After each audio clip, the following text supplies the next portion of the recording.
이솝 우화를 보면 소금을 싣고 가는 당나귀의 이야기가 있습니다.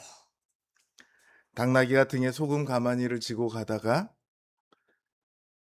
실수로 강을 건너는 중에 물에 빠집니다. 주인이 놀라서 당나귀를 부랴부랴 건져냈더니 나오고 보니까 당나귀는 자기 짐이 등에 있던 소금이 물에 녹아서 가벼워진 것을 깨닫게 되었죠. 당나귀는 물에 빠졌더니 짐이 가벼워지네? 이 사실을 알게 됐어요. 그래서 강이 있는 곳을 건널 때마다 실수를 가장해서 물에 빠집니다. 그러고 나면 짐이 가벼워지니까요. 당나귀는 좋지만 주인에게는 안 좋죠. 소금이 다 물에 녹아 없어지니까요. 주인은 당나귀가 꾀를 부린다는 것을 압니다. 그래서 이번에는 소금 대신 솜을 준비해서 짐을 싣습니다. 평소보다 짐이 훨씬 가벼워서 당나귀는 신나게 가기도 했지만 그래도 강에 이르니까 더 가벼워지고 싶어서 발을 헛디뎌 물에 빠집니다. 근데 소금은 물에 녹지만 솜은 다르죠. 물을 머금습니다. 이전보다 몇 배나 더 무거운 짐을 당나귀는 지게 되었습니다. 이런 당나귀를 두고 우리는 자기 꾀에 자기가 넘어갔다. 이런 말을 하죠. 사람 사이의 관계에서도요. 어설픈 꾀를 부리면 사람들은 금방 알아차립니다. 꾀를 부리는 사람은 자기의 속임수가 완벽하다고 착각해요. 아무도 모르겠지라고 생각을 해요. 하지만 정작 본인만 모를 뿐이고요. 주변 사람들은 그 얕은 수를 다 꿰뚫어 봅니다. 그래서 자기 꾀에 빠져넘어간다라는 속담이 괜히 생긴 게 아니죠. 하나님 앞에서 세상의 지혜를 추구하는 것이 마치 이런 꾀를 부리는 것과 같습니다. 어설픈 지식, 어설픈 생각을 가지고 자신이 신앙생활을 잘하고 있는 것처럼 착각을 합니다. 그러나 사실을 들춰놓고 보면 그건 어디까지나 세상의 상식, 세상의 지식, 세상의 생각에 불과할 뿐입니다. 사실 그럴 만도 한 게 우리 신자들은 하나님의 지혜보다 세상의 지혜에 훨씬 더 익숙합니다.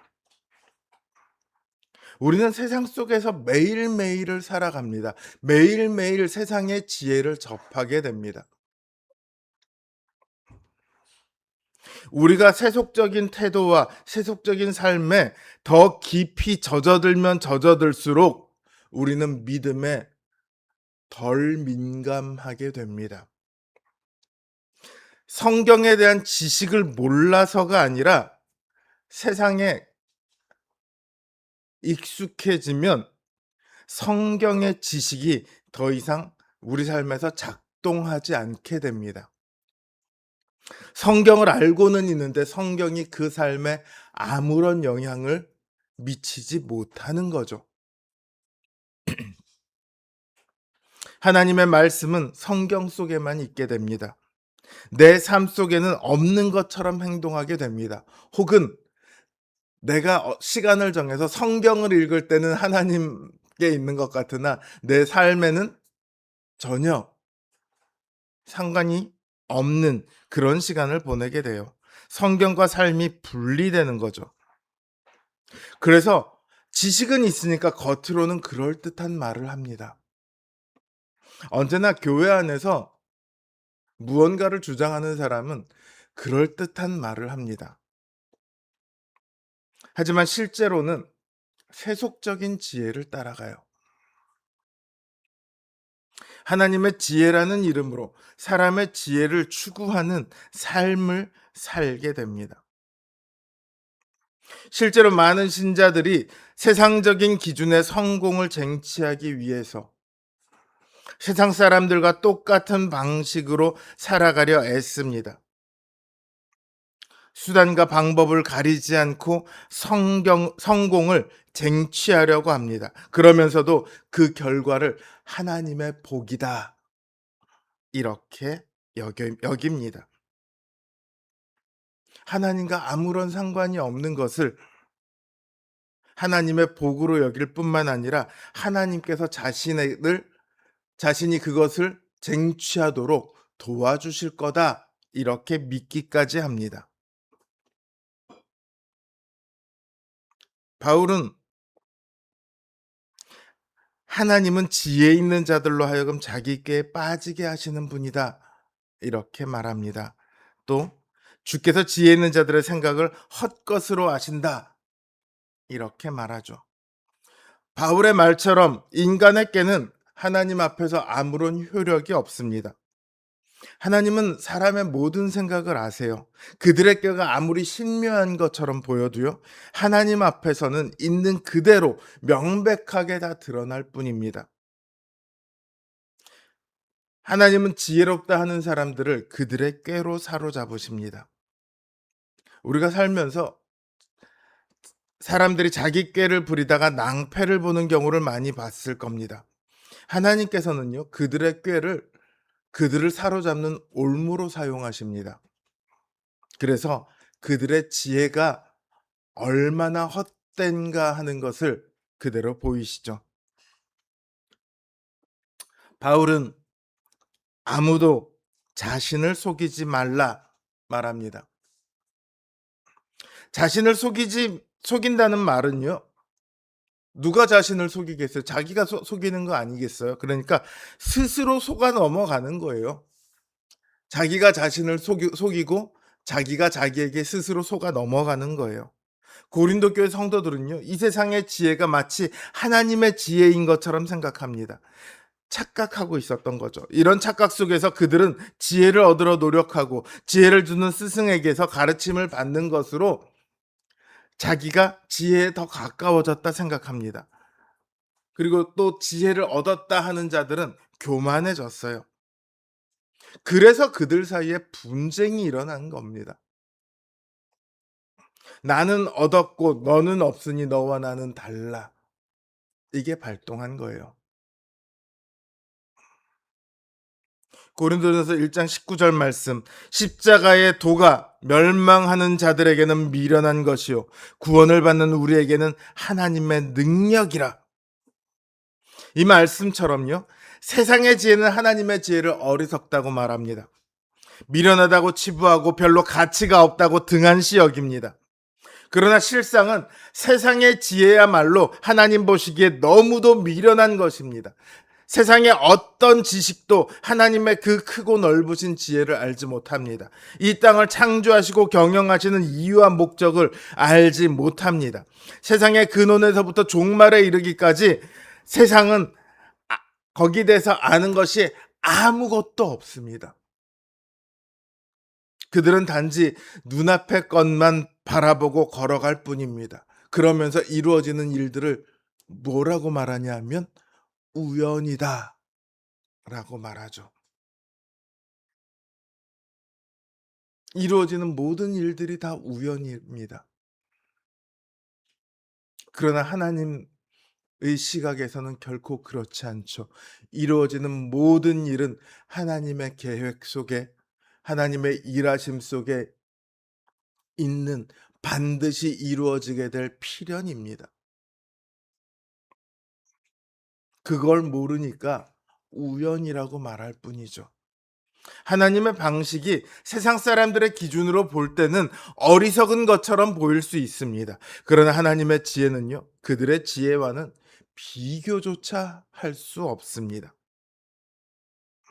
오늘 본문의 19절 20절의 말씀처럼 사람은 모르는 것밖에 없고 하나님은 아시는 것밖에 없어요. 뒤집어 말하면 사람은 아는 게 없고 하나님은 모르시는 게 없습니다. 그러니 이 세상의 지혜를 선택하는 사람은, 그리고 그런 세상의 지혜를 가지고 있다고 인정받고 존경받는 사람은 교회 안에서는 어리석은 사람일 수밖에 없습니다. 아무것도 모르는 사람이에요. 교회 안에서 세상의 방식을 고집하는 것은요, 예수님의 십자가 은혜만으로는 부족하다, 이렇게 말하는 것이나 다름없습니다. 여러분, 우리가 구원을 받고 구원받은 신자로 살아가는데 예수 그리스도의 십자가의 은혜 외에 또 다른 것이 필요합니까? 그렇게 말하는 사람은 이단입니다. 예수 그리스도의 십자가가 부족합니까? 그걸로 안 됩니까? 그렇게 말하는 사람은 이단입니다. 예수 그리스도의 십자가는 우리를 구원하시고 구원받은 자로 살아가게 하는 데 있어서 조금도 부족함이 없는 충만한 은혜를 우리에게 주십니다.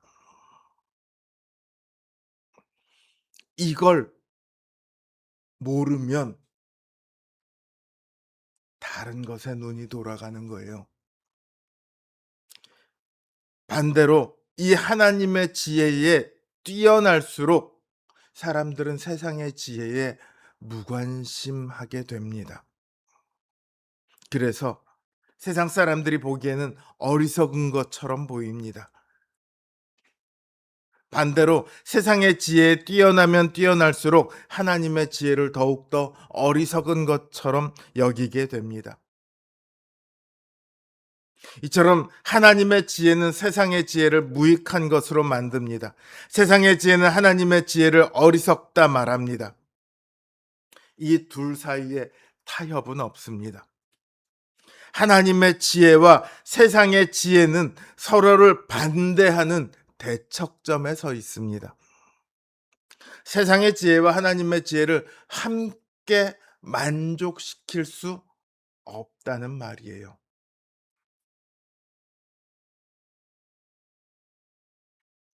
요즘 교회의 회의나 행정을 처리할 때 지혜로운 청지기, 합리적 운영, 이런 말을 빌어서 세상의 방식으로 교회가 운영되는 경우가 종종 있습니다. 이런 경우 기도를 통한 하나님의 능력이나 공동체의 은혜보다 세상의 기업 경영 방식, 효율성, 절차, 규정, 이런 것들이 훨씬 더 중요하게 됩니다. 안타깝게도 세상의 지혜를 따르느라 십자가의 희생과 십자가의 용납을 잃어버리게 되는 거예요. 그러니 우리 신자들은 세속적 판단과 지혜를 신봉하는 자세를 버려야 합니다. 교회에는 세상의 지혜가 아니라 하나님의 지혜만이 나타나야 합니다. 세상적 지혜만 따른 폐해가 여기 고린도전서에 고스란히 나오고 있지 않습니까? 고린도교의 성도들은 자신들이 특별한 선생의 지도를 받기 때문에 지혜롭다고 생각했습니다. 하지만 그들이 추종한 지혜는 영적인 지혜가 아니라 세상적인 지혜였습니다. 요거를 잘 생각해야 돼요. 그들이 추종한 게 누굽니까? 바울, 아볼로, 게바였습니다. 심지어 그리스도까지 포함하죠. 그분들의 지혜가 세상적인 지혜라는 것이 아니에요. 내가 그분들의 가르침을 받으면 나도 지혜롭게 될 거다. 내가 그분들에게 속하면 나도 지혜롭게 될 거다. 이런 방식이 세상의 방식이라는 거예요. 만약 그들이 따른 것이 세상적인 지혜가 아니라 영적인 지혜였더라면 그들에게 분열은 생기지 않았을 거예요. 교회가 언제 분열이 생기냐? 교회 안에 세상적인 방식이 들어오면 분열이 생깁니다. 핀들레이라는 신학자가 이렇게 말합니다. 세상적인 지혜를 따르는 사람들은 하나님의 영광을 희생시켜 사람인 주인들을 높인다. 어떤 이는 기독교의 기초 위에 가치 없는 집을 짓기도 하고 어떤 이는 하나님의 성전을 구축해 나가고 있는 것처럼 보이지만 사실상 파괴하고 있다. 하나님의 이름으로 무언가를 하는 것 같지만 사실상 하나님의 교회를 파괴하고 있다. 이렇게 말을 하죠. 고린도 교회 성도들은 지혜를 무엇보다 귀중한 것으로 여겼습니다. 그리고 자신들에게 지혜를 주는 스승을 자신들의 단순한 지혜의 스승이 아니라 믿음의 대상으로 삼았어요. 나는 아볼로파야. 나는 바울파야. 그들이 추구한 것은요. 바울과 아볼로를 우상으로 만들어서 우상 숭배를 한 겁니다. 우상이 하나님의 성전인 교회를 어떻게 세워갈 수 있겠습니까? 고린도 교회 성도들이 바울과 아볼로를 기준 삼아서 서로 분열되는 것이 이 우상 숭배였다고요. 하나님께서 그들을 위해 보내신 사역자입니다. 바울도 아볼로도 게바도 다 하나님께서 그들을 위해 보내신 사역자였어요. 그들을 우상으로 만들어서 숭배하고 있다. 하나님께서 기뻐하시겠습니까? 그리고 그 사역자들이 기뻐하겠습니까? 이게 얼마나 말도 안 되는 일입니까? 그런데 그 말도 안 되는 일이요, 오늘 우리들 가운데서도 어렵지 않게 일어나고 있습니다. 고린도 교회 성도들이 바울과 아볼로를 그렇게 대했던 것처럼 오늘날 성도들이 목사님을 대합니다. 극진히 대하는 걸 제가 뭐라고 하는 게 아니에요. 마치 목사가 자기들에게 은혜를 주기라도 하는 것처럼, 생명을 주기라도 하는 것처럼 목사를 거의 하나님과 동격으로 만들어서 섬깁니다. 이게 언제 잘 드러나냐면 목회자가 잘못을 범했을 때 그게 잘 나타나요. 목사도 사람입니다. 목사도 잘못을 범합니다. 그래서 장로교는 목사를 교회에 소속을 두지 않고 노회에 소속을 두게 했습니다.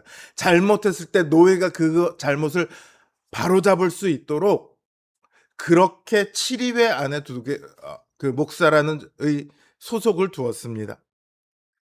근데 이처럼 목사가 잘못을 할 수 있는데 우리 목사님은 그럴 분이 아니십니다 하고 아예 말을 들을 생각조차 하지 않는 경우가 있습니다. 목사님 신뢰하는 거 좋아요. 목사님을 보호하려는 것도 좋습니다.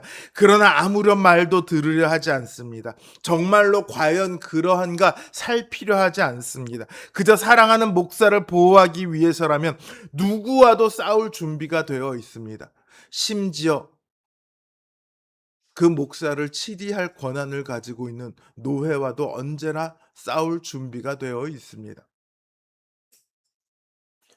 그러면 그게 목사를 우상 숭배하는 것과 뭐가 다릅니까? 칼 바르트라는 신학자는요, 고린도 교회의 성도들 가운데 너무 많은 사람들이 하나님보다는 하나님의 관한, 그리고 특정한 인간 지도자에 대한 자기의 믿음을 믿고 있다. 그들은 이런저런 인간적 경험을 믿음과 혼동하고 있다. 이렇게 말합니다.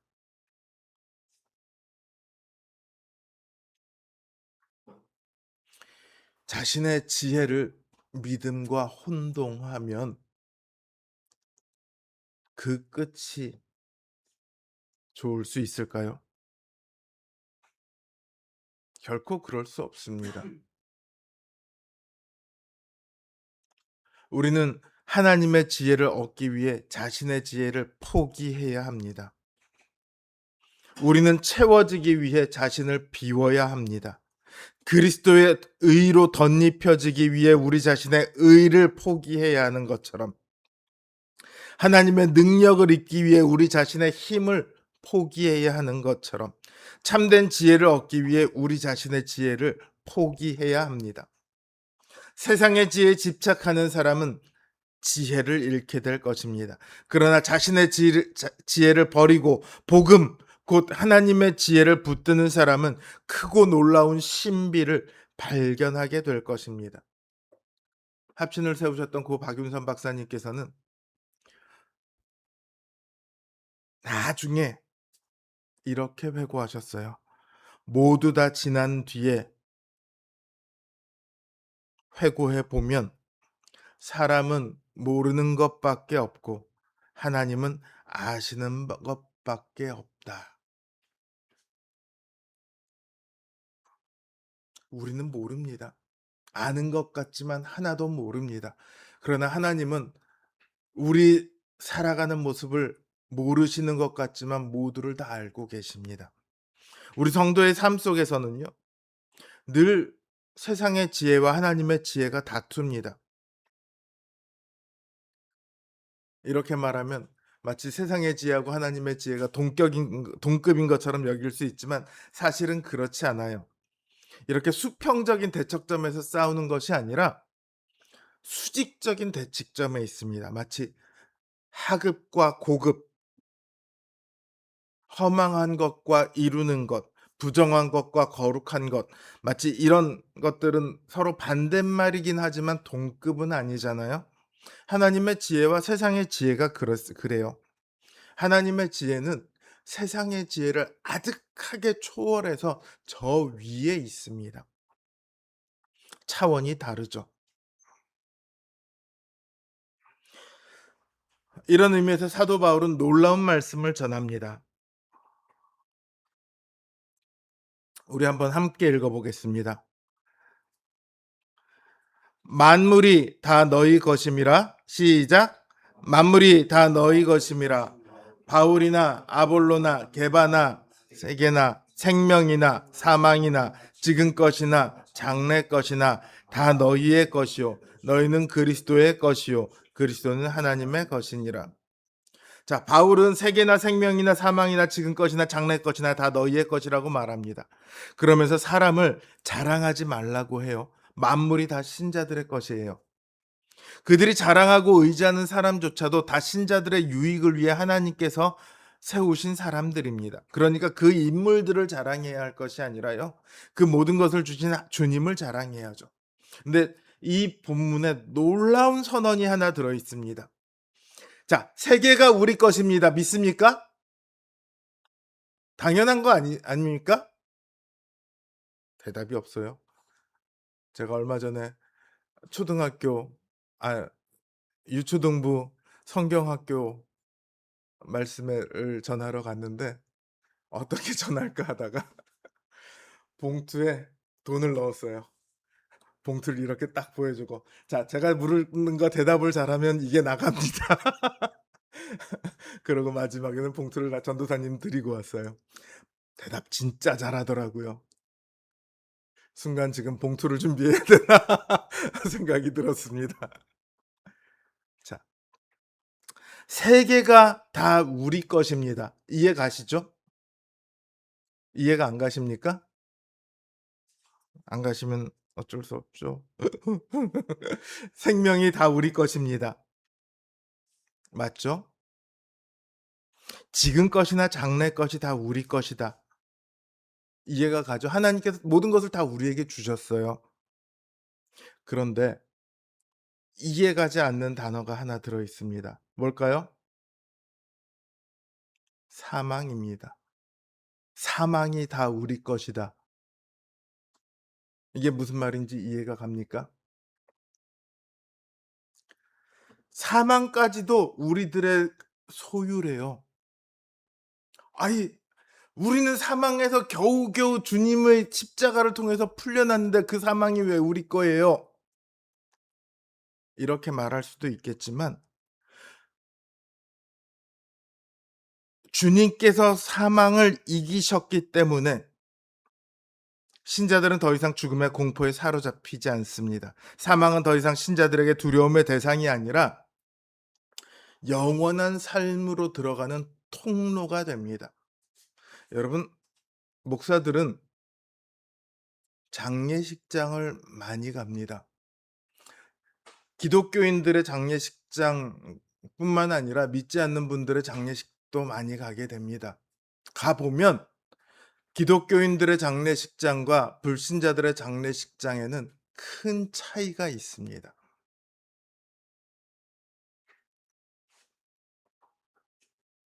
고통과 통곡과 한숨이 있습니다. 불신자들의 장례식장에는요. 그러나 기독교들의 장례식에는 눈물이 없지는 않겠지만 전혀 달라요. 그곳엔 소망이 있어요. 위로가 있어요. 사망이 영원한 끝, 영원한 형벌이라는 것을 아님을 알고 있기 때문입니다. 사망은 인간에게 가장 악하고 나쁜 겁니다. 그러나 그러한 사망조차도 우리 신자들의 유익을 위한 수단이 되도록 하나님께서는 바꿔 버리셨습니다.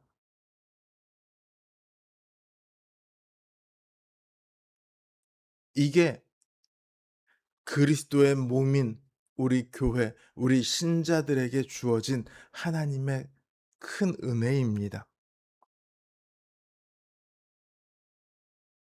사랑하는 성도 여러분, 우리는 그리스도의 것입니다. 그리스도는 자신의 생명으로 사신 교회를 자신의 몸처럼 여기십니다. 그리스도께 속한 모든 것들, 곧 만물이 다 우리의 것이 됩니다. 자랑하려면 그리스도를 자랑해야 하는 이유입니다. 만물이 교회의 의익을 위해 주어졌습니다. 이처럼 모든 것을 우리를 위하시는 그 하나님의 지혜를 따라, 우리를 승리케 하시는 그 하나님의 지혜를 따라 우리 앞에 놓인 믿음의 걸음들을 걸으시길 바랍니다. 세상의 지혜를 따라가지 마십시오. 오직 하나님의 지혜를 따라 우리가 걸을 때 우리의 삶이 우리를 위하시는 하나님과 주님을 위한 삶이 될 것입니다. 늘 하나님의 지혜 안에서 하나님께서 우리에게 주신 모든 것들을 누리며 주님을 위한 삶을 살아가는 우리 성도님들 되시길 주님의 이름으로 기원합니다.